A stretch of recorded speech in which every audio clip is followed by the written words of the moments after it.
Hi guys, what's up? Welcome back today to this another new crazy video of mine. So today we will be discussing about some seminal importance topics of BNSS slash ICRPC. So this is the procedural code through which our Indian courts are governed.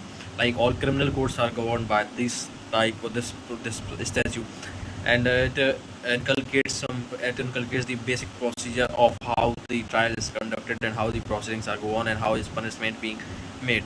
And lastly, the evidence part is covered by the Indian Evidence Act slash Bharati Sakshya Adhiniyam. So today I will be discussing with you some important topics which important topic or important things which you might be ignoring or no everyone else it is very uh, I would say it doesn't come in light. Like everyone knows that these things are happening in court, but the people doesn't know the reasoning behind it or the law provision behind it. So I will be discussing that thing. Many of you heard that the under trial prisoners are languishing in judicial custody beyond 90 days if offense is punishable for death or life imprisonment. however However, our statutes clearly conferred in section 187 of BNSS that if the investigation should be completed in 90 days and 10 years offense and more than 10 years offense, and for 16 days 60 days for less than 10 years offense. So then how come it is practicable that the under trial prisoner is languishing in judicial custody beyond those 60 days or 90 days? I will tell you the reason. Any provision actually doesn't talk about the deadline or the maximum time within with up to which the accused should be suffering the judicial custody. There comes the, like I will tell you the basic procedure. So when the charge sheet is filed, like if charge sheet is not filed within 60 days or 90 days, then it is a ground for default bail. If let's say the charge sheet is filed, then and accused is languishing in judicial custody, would he be released? No, that is not the case, and there is nowhere there is procedure which says that he should be released.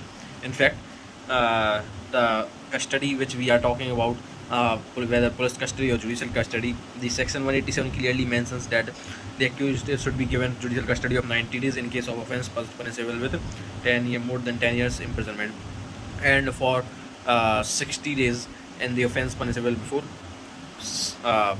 less than 10 years. So how come accused be still languishing in jail beyond that period? I will tell you. There comes the provision section 346 of the BNSS, which says that the accused who is suffering the judicial custody, and in his case the charge sheet is filed before a magistrate, then the judicial custody be continued with on 15 days, right? And in 15 days, in an interval of 15 days, he should be produced before judicial magistrate, whom he further enlarges the judicial custody of the accused persons. So this is the thing, and therefore the accused person are languishing in beyond 60 90 days, and sometimes people suffer, like under trial prisoners even suffer 10 years of judicial custody because procedure is still not completed, and proceedings are still not completed, and trial is undergoing.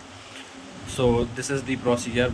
This thing is when there is an adjournment of any case, it is not encouraged that it is beyond 15 days, and therefore if the adjournment is 15 days, then the custody should be of 15 days only, right, at one go. And there is one basic term when one, like it is not a very popular term which is used here, is rehnumai. Right, I actually learned this word while I was interning under a judicial magistrate. So the thing is, after completing 14 days of judicial custody, the accused person is produced before the magistrate court, not physically, now through VC. So magistrate just continues this period and say rehnumai. So this is called the rehnumai. Rehnumai हो रही है accused persons की.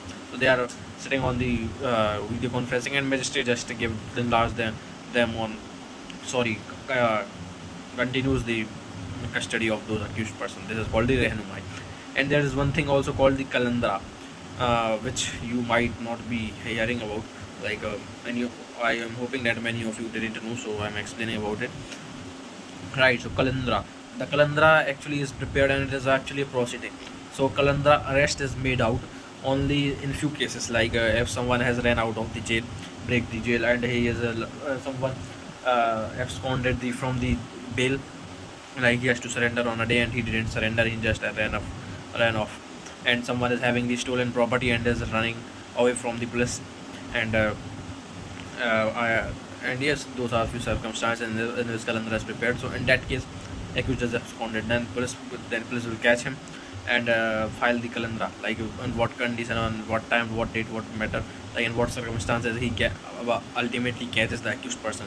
So that thereafter he prepares the Kalandra report, in which they say that these are the uh, these are the information about the accused person, like in which case he is being convicted or under trial. So now the Kalandra proceeding is started. The Kalandra proceeding is started. There is also called the proclaimed offender. Proclaimed offender is different thing. This is the thing which is actually the. I will tell you the difference between proclaimed offender and Kalandra. So proclaimed offender is basically the thing when when non-bailable warrant are issued against the accused person, and he just ran away. He didn't surrender to police, and he didn't even one time went to judicial custody or police custody. So then it is called the uh, proclaimed offender. However, in the Kalandra, a accused person is surrendered or he serves judicial custody sentence or police custody. Then he ran away. Then it is called the Kalandra. Then Kalandra proceedings are followed. So in that proceeding, it is checked that whether the accused person is named after Kalandra or not. So after naming it as Kalandra, then it is like a very grave punishment, and the prejudice is created against the accused person that any time after that there are high chances that he might flee after time also while serving the sentence.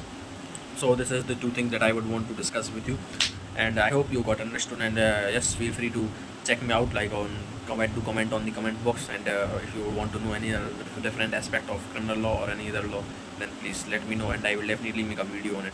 I hope you find this video useful and informative.